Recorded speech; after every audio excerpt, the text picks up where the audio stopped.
আসসালামু আলাইকুম দর্শক। তো আপনারা কেমন আছেন? আশা করি আপনারা সব ভালো আছেন। তো আজকে আমি একটা ট্রাভেল ব্লগ বানাতে চাইতেছি। তো আপনারা দেখবেন আমার গ্রামের রাস্তার কি পরিস্থিতি। তো আপনারা সবাই দেখবেন।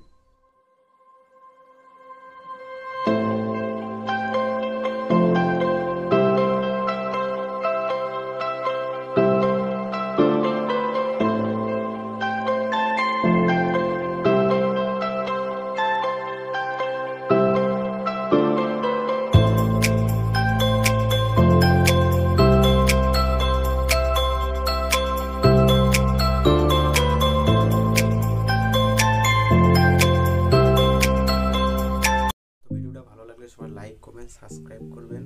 তো আমার একটা ফেসবুক পেজ, সবাই ফেসবুক পেজটা ফলো করে রাখবেন, সাবস্ক্রাইব করবেন আর লাইক করবেন। আর সবাই আমার চ্যানেলটা সাবস্ক্রাইব করলে কি আপনার আমি যখন ভিডিওটা আপলোড করবো আপনারা সবার আগে পাবেন। সেই জন্য সবাই আমাকে সাপোর্ট করবেন।